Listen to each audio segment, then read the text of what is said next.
ಏಕಾಏಕಿ car blast ಆಗಿದೆ. Car ಛಿದ್ರವಾಗಿದೆ. Wine shop ಮಾಲೀಕ ಹನುಮಂತ ಈ ಘಟನೆಯಿಂದ ಜಸ್ಟ್ ಮಿಸ್ ಆಗಿದ್ದಾರೆ. ಬಾಗಲಕೋಟೆಯ ಜಮಖಂಡಿಯ ಹಿಪ್ಪರಗಿಯಲ್ಲಿ ನಡೆದಿರುವಂತಹ ಘಟನೆ. ಏಕಾಏಕಿ XUV 300 ಕಾರ್ ಬ್ಲಾಸ್ಟ್ ಆಗಿರೋದು. ವೈನ್ ಶಾಪ್ ಮಾಲೀಕ ಹನುಮಂತ ಘಟನೆಯಿಂದ ಜಸ್ಟ್ ಮಿಸ್ ಆಗಿರೋದು. ಬಾಗಲಕೋಟೆ ಜಿಲ್ಲೆಯ ಜಮಖಂಡಿಯ ಹಿಪ್ಪರಗಿಯಲ್ಲಿ ನಡೆದಿರುವ ಘಟನೆ ಇದು. ನಿನ್ನೆ ಹಿಪ್ಪರಗಿಯಲ್ಲಿ ತಡರಾತ್ರಿ 10:30ಕ್ಕೆ ಈ ಬ್ಲಾಸ್ಟ್ ನಡೆದಿದೆ. ಕಾರು ಸ್ಫೋಟದ ಭಯಾನಕ ದೃಶ್ಯ CCTVಯಲ್ಲಿ ಸೆರೆಯಾಗಿದೆ. ಜಯಶ್ರೀ ಹನುಮಂತ ಅಥಣಿಗೆ ಸೇರಿದ XUV 300 ಕಾರು ಇದು. ಸ್ಥಳಕ್ಕೆ ಬಾಂಬ್ ನಿಷ್ಕ್ರಿಯ ದಳ ಭೇಟಿ ನೀಡಿ ಪರಿಶೀಲನೆಯನ್ನು ನಡೆಸಿದೆ. ಹಿರಿಯ ಪೊಲೀಸ್ ಅಧಿಕಾರಿಗಳು ಭೇಟಿಯನ್ನು ನೀಡಿ ತನಿಖೆಯನ್ನ ಮುಂದುವರಿಸಿದ್ದಾರೆ.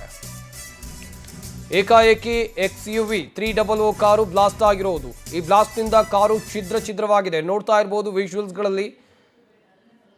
ಸದ್ಯ ಆ ಕಾರಲ್ಲಿ ನಿಂತಿದೆ. ಸದ್ಯ ಆ ಕಾರು ನಿಂತಿರೋದನ್ನು ಕೂಡ ನೀವಿಲ್ಲಿ ನೋಡ್ತಾ ಇರ್ಬೋದು. ನಂತರ ಬ್ಲಾಸ್ಟ್ ಆಗಿರುವಂಥ ದೃಶ್ಯ.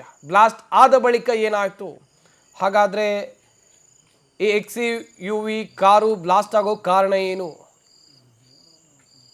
ತಿಳಿದು ಬರಬೇಕಿದೆ. ಏನಾದರೂ ಕಾರ್ನೊಳಗೆ ಇತ್ತ ಅಥವಾ ಏಕಾಏಕಿಯಾಗಿ ಕಾರು ನಿಂತಿದ್ದಂಥ ಕಾರು ಬ್ಲಾಸ್ಟ್ ಆಯ್ತಾ, ಮಾಹಿತಿ ಗೊತ್ತಾಗಬೇಕಿದೆ. ಘಟನೆ ಬಳಿಕ ಕಾರ್ ಹೇಗಾಗಿತ್ತು ನೋಡ್ತಾ ಇರಬಹುದು ನೀವು ಕೂಡ.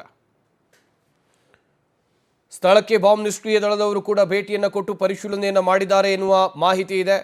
ಹಿರಿಯ ಪೊಲೀಸ್ ಅಧಿಕಾರಿಗಳು ಭೇಟಿ ನೀಡಿ ತನಿಖೆಯನ್ನ ಮುಂದುವರಿಸಿದ್ದಾರೆ. ವೈನ್ ಶಾಪ್ ಮಾಲೀಕ ವೈನ್ ಶಾಪ್ನ ಡೈಲಿ ಹೋಗೋದು ಬರೋದು ಮಾಡ್ತೀನಿ. ಮತ್ತು ನಾನು ನಿನ್ನೆ 4:30 ಗಂಟೆಗೆ ರಬ್ಬಕವಿಂದ ಹಿಪ್ಪರಿಗೆ ಬಂದ ಗಾಡಿ ಹಚ್ಚಿದ್ನಿ. ರಾತ್ರಿ 10:40 ನಾ ಮನೆಗೆ ಹೋಗ್ಬೇಕಂತ ಕ್ಯಾಶ್ ಜೋಡಿಸ್ಕೊಂಡು ಹೋಗ್ಬೇಕನ್ನು ಕೂಡ ಢಮ್ ಅಂತ ಸ್ಫೋಟ ಆಯ್ತು. ಯಾವ ರೀತಿ ಸ್ಫೋಟ ಆಗೈತೆ ಅನ್ನೋದು ನಮ್ಗೆ ಕಂಡು ಬಂದಿಲ್ಲ.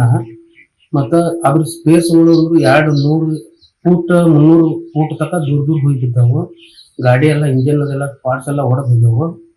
ಅದೇನಾಗೈತಿ ತನಿಖೆ ಮಾಡ್ಬೇಕಿನ್ನ. ನಮ್ದು ಇಬ್ಬರಿಗೆ ವೈನ್ ಶಾಪ್ ಇತ್ತು.